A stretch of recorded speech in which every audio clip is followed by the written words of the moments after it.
ओम शांति।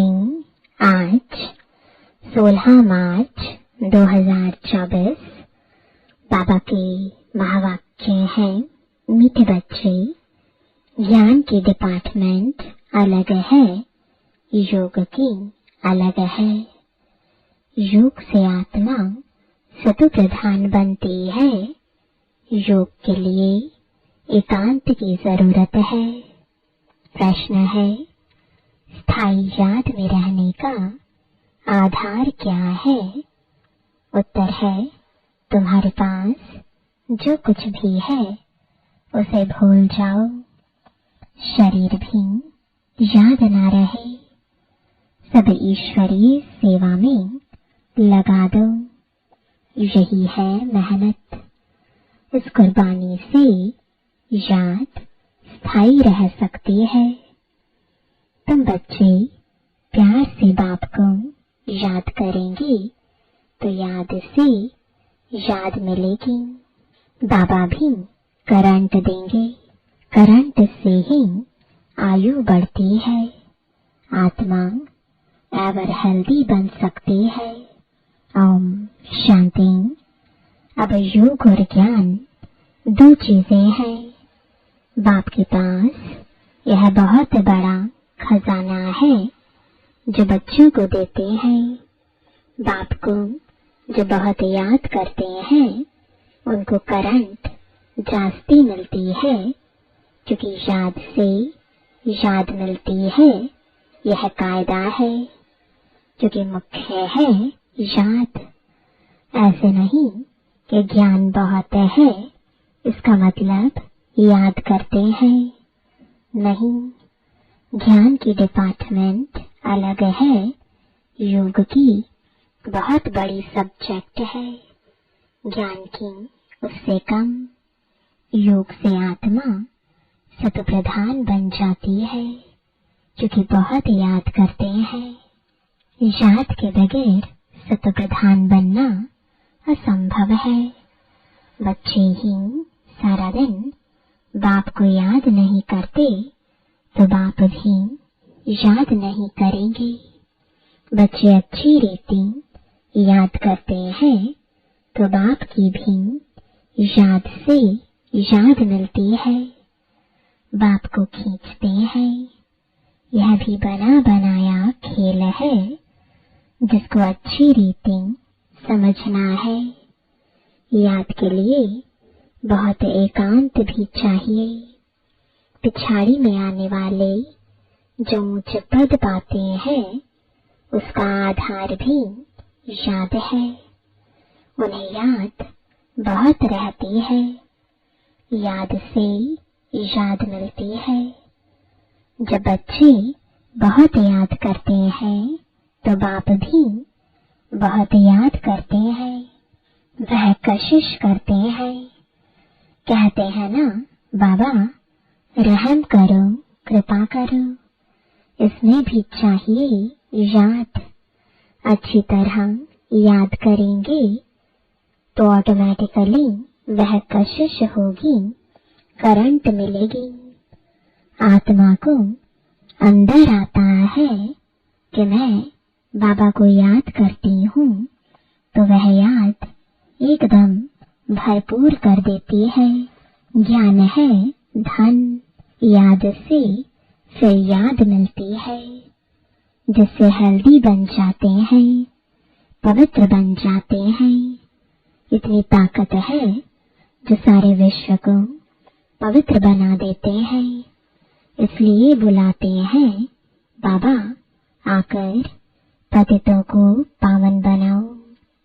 मनुष्य तो कुछ नहीं जानते, ऐसे ही रड़ियां मारते और समय वेस्ट करते रहते हैं।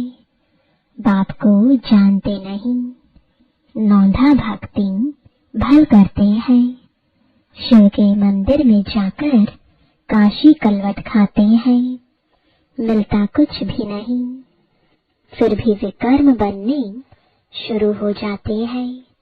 माया झट फंसा देती है।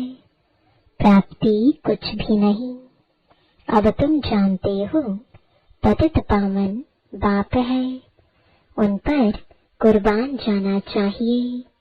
वह समझते हैं शिव शंकर एक है, यह भी अज्ञान है। यह बाबा बार बार कहते हैं, मनमना भव, मुझे याद करो तो तुम पवित्र बन जाएंगे। तुम काल पर जीत पाते हो।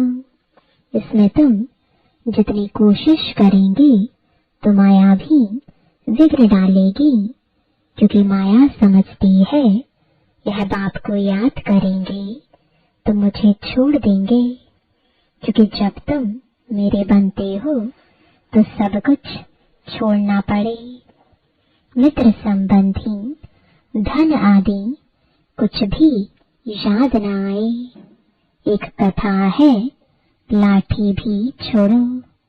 सब चीजें छुड़ाते हैं, परंतु यह कभी नहीं कहते कि शरीर को भी याद नहीं करो। बाप कहते हैं यह शरीर तो पुराना है, इसे भी भूलो।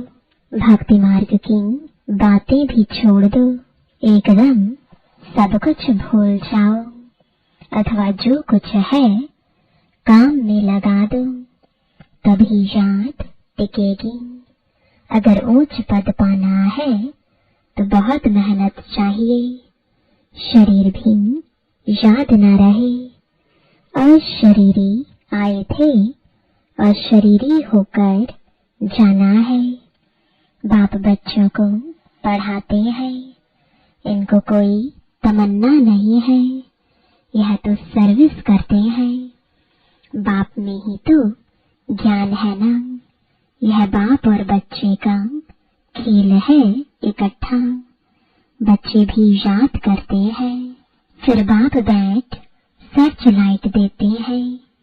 कोई बहुत खींचते हैं तो बाप बैठ लाइट देते हैं। बहुत नहीं खींचते हैं तो यह बाबा बैठ बाप को याद करते हैं। कोई समय किसको करंट देनी होती है तो नींद फिट जाती है। यह फुरना लग जाता है कि फलाने को करंट देनी है। पढ़ाई से आयु नहीं बढ़ेगी, करंट से आयु बढ़ती है। एवर हेल्दी बनते हैं।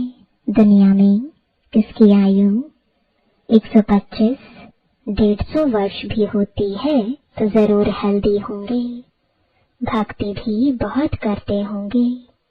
भक्ति में भी कुछ फायदा है, नुकसान नहीं।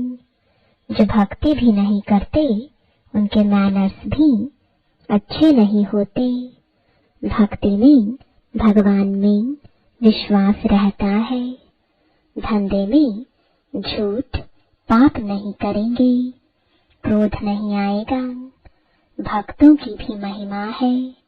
मनुष्यों को यह मालूम नहीं है कि भक्ति कब शुरू हुई। ज्ञान का तो पता नहीं पड़ता।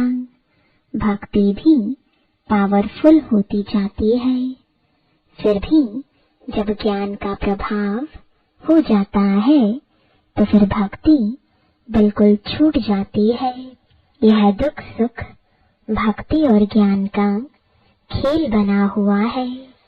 मनुष्य कह देते हैं दुख सुख भगवान ही देते हैं, फिर उनको सर्वव्यापी कह देते हैं।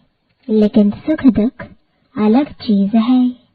ब्रह्मा को न जानने कारण कुछ भी समझते नहीं है। इतनी सब आत्माएं एक शरीर छोड़ दूसरा लेती हैं, यह तुम ही जानते हो। ऐसे नहीं कहेंगे कि सतयुग में तुम देही अभिमानी रहते हो। यह तो अब बाप सिखलाते हैं, ऐसे देही अभिमानी बनो। अपने को आत्मा समझ बाप को याद करना है, पवित्र बनना है। वहाँ तो है ही पवित्र सुख धाम। सुख में कोई याद नहीं करते, भगवान को याद करते हैं। दुख में देखो ड्रामा कितना वंडरफुल है, जिसको तुम ही नंबरवार जानते हो। यह जो पॉइंट्स लिखते हैं वह भी भाषण के समय रिवाइज करने के लिए। डॉक्टर, वकील भी पॉइंट्स नोट करते हैं। अब तुमको बाप की मत मिलती है तो फिर रिवाइज भी करना चाहिए भाषण करने के समय। इसमें तो है बाबा की प्रवेशता। बाप तुमको समझाते हैं तो यह भी सुनेंगे। वह पॉइंट नहीं सुनाते तो मुझे क्या पता जो तुमको समझाऊं। बाप कहते हैं यह बहुत जन्मों के अंत का जन्म है। ब्रह्मा और विष्णु का चित्र भी है। तुम राजाई में चलते हो सिर्फ नंबरवार। जितना याद करते हैं, धारणा करते हैं, उतना पद पाते हैं। बाप कहते हैं गुह्य ते गुह्य बातें सुनाता हूँ। तुम नई नई पॉइंट्स नोट करो, पुरानी काम में नहीं आएंगी। भाषण के बाद फिर याद आएगा कि यह पॉइंट्स अगर समझाते तो बुद्धि में ठीक बैठ जाती। तुम सब ज्ञान के स्पीकर हो, परंतु नंबरवार सबसे अच्छे महारथी हैं। बाबा की बात अलग है। यह बाप दादा दोनों इकट्ठे हैं। मम्मा सबसे अच्छा समझाती थी। बच्चे संपूर्ण मम्मा का साक्षात्कार भी करते थे। कहाँ जरूरी होता था तो बाबा भी प्रवेश करके अपना काम कर लेता था। यह सब समझने की बातें हैं। पढ़ाई फुर्सत के समय होती है। सारा दिन तो धंधा आदि करते हैं। विचार सागर मंथन करने के लिए फुर्सत चाहिए, शांति चाहिए। समझो, कोई को करंट देनी है, कोई अच्छी सर्विस करने वाला बच्चा है तो उनको मदद करनी है। उनकी आत्मा को याद करना पड़ता है। शरीर को याद कर फिर आत्मा को याद करना है। यह युक्ति रचनी है। सर्विसेबल बच्चे को तकलीफ है तो उनको मदद करनी है। बाप को याद करना है, फिर खुद को भी आत्मा समझ कुछ न कुछ उनकी आत्मा को भी याद करना है। यह जैसे सर्च लाइट देना होता है, ऐसे नहीं सिर्फ एक जगह बैठ याद करना है। चलते फिरते भोजन खाते भी बाप को याद करो। दूसरे को करंट देना है तो फिर रात्रि को भी जागो। बच्चों को समझाया है सवेरे उठकर जितना बाप को याद करेंगे उतना कशिश होगी। बाबा भी लाइट देंगे। बाबा का यही धंधा है बच्चों को सर्च लाइट देने का। जब बहुत सर्च लाइट देनी होती है तो भी बाप को बहुत याद करते हैं, तो बाप भी सर्च लाइट देते हैं। आत्मा को याद कर सर्च लाइट देनी होती है। यह बाबा भी सर्च लाइट देते हैं। फिर इसको कृपा कहो, आशीर्वाद कहो, कुछ भी कहो। सर्विसेबल बीमार होगा तो तरस पड़ेगा। रात को जाग कर भी उनकी आत्मा को याद करेंगे, क्योंकि उनको पावर की दरकार है। याद करते हैं तो उनको रिटर्न में याद मिलती है। बाप का लव बच्चों पर जाती है, फिर उनको भी याद पहुंचती है। बाकी ज्ञान तो सहज है, उसमें माया के विघ्न नहीं पड़ते हैं। मुख्य है याद, इसमें विघ्न पड़ते हैं। याद से बुद्धि सोने का बर्तन बन जाती है जिसमें धारणा होती है। कहावत है, शेरनी का दूध सोने के बर्तन में ठहरता है। इस बात के ज्ञान धन के लिए भी सोने का बर्तन चाहिए। वह तब होगा जब याद की यात्रा में रहेंगे। याद नहीं करेंगे तो धारणा नहीं होगी। ऐसे मत समझो कि बाप अंतर्यामी है, कुछ बोला और हुआ। यह तो भक्ति मार्ग में होता है। बच्चा हुआ तो कहेंगे गुरु की कृपा है, अगर नहीं हुआ तो कहेंगे ईश्वर की भावी। रात दिन का फर्क है। तुम बच्चों को ड्रामा का राज तो बाप ने अच्छी रीति समझाया है। तुम भी पहले नहीं जानते थे। यह है तुम्हारा मर जीवा जन्म। अभी तुम जानते हो हम देवता बन रहे हैं। तुम इस टॉपिक पर समझा सकते हो कि यह लक्ष्मी नारायण को राज्य कैसे मिला, फिर कैसे गवाया। सारी हिस्ट्री ज्योग्राफी हम आपको समझाएंगे। यह ब्रह्मा भी कहते हैं हम लक्ष्मी नारायण की पूजा करते थे, गीता पढ़ते थे। बाबा ने जब प्रवेश किया तो सब कुछ छोड़ दिया। साक्षात्कार हुआ। बाबा ने कहा, मुझे याद करो तो विकर्म विनाश होंगे। इसमें गीता आदि पढ़ने की बात नहीं। बाप इनमें बैठा है। सब कुछ छुड़ा दिया। कभी शिव का दर्शन करने मंदिर में नहीं गए। भक्ति की बातें एकदम उड़ गई। यह नॉलेज बुद्धि में आ गई। रचता और रचना के आदि मध्य अंत की बाप को जानने से तुम सब कुछ जान जाते हो। तुम वंडरफुल टॉपिक्स लिखो जो मनुष्य वंडर खाएं, भागे सुनने के लिए। मंदिर में जाकर कोई से भी पूछो, जब यह लक्ष्मी नारायण विश्व के मालिक थे तो और कोई धर्म नहीं था, भारत ही था। फिर तुम सतयुग को लाखों वर्ष कैसे कह देते हो, जबकि कहते हैं क्राइस्ट से 3000 वर्ष पहले पैराडाइज था। फिर लाखों वर्ष कैसे हुए? लाखों वर्ष में तो ढेरों के ढेर मच्छरों सदृश हो जाएं। थोड़ी भी बात सुनाओ तो वंडर खाएंगे। परंतु जो इस कुल के होंगे उन्हों की बुद्धि में यह ज्ञान बैठेगा। नहीं तो कहेंगे ब्रह्मा कुमारियों का वंडरफुल ज्ञान है, इसमें समझने की बुद्धि चाहिए। मुख्य बात है याद की। स्त्री पुरुष एक दो को याद करते हैं। यह आत्मा याद करती है परमात्मा को। इस समय सब रोगी है, अब निरोगी बनना है। यह टॉपिक भी रखो।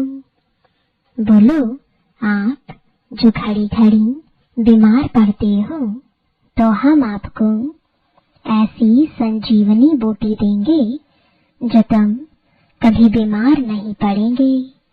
अगर हमारी दवाई अच्छी तरह काम में लाएंगे तो कितनी सस्ती दवाई है। 21 पीढ़ी सतयुग त्रेता तक बीमार नहीं होंगे। वह है ही स्वर्ग। ऐसी पॉइंट नोट कर लिखो। तुम सब सर्जनों से भी बड़ा अविनाशी सर्जन तुम्हें ऐसी दवाई देंगे जो तुम भविष्य 21 जन्म के लिए कभी बीमार नहीं पड़ेंगे। अभी है संगम। ऐसी बातें सुनकर मनुष्य खुश होंगे। भगवान भी कहते हैं, मैं अविनाशी सर्जन हूँ। याद भी करते हैं, हे पतित पावन अविनाशी सर्जन, आओ अब मैं आया हूँ। तुम सबको समझाते रहो, अंत में आखिरीन सब समझेंगे जरूर। बाबा युक्तियाँ बताते रहते हैं। अच्छा, मीठे मीठे सिकिलदे बच्चों प्रति माता पिता बाप दादा का याद प्यार और गुड मॉर्निंग। रूहानी बाप की रूहानी बच्चों को नमस्ते। रूहानी बच्चों की रूहानी बाप दादा को गुड मॉर्निंग और नमस्ते। धारणा के लिए मुख्य सार है, पहला, बाप से सर्च लाइट लेने के लिए सवेरे सवेरे उठ बाप की याद में बैठना है। रात्रि को जागकर एक दो को करंट दे मददगार बनना है।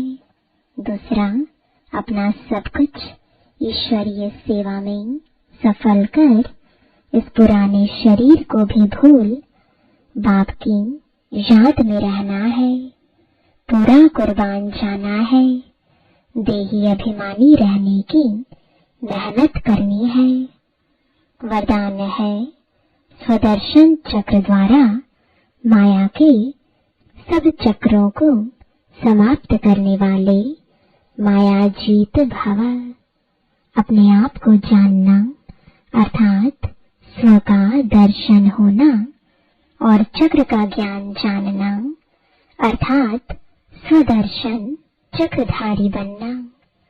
जब स्वदर्शन चक्रधारी बनते हो तो अनेक माया के चक्र स्वतः समाप्त हो जाते हैं।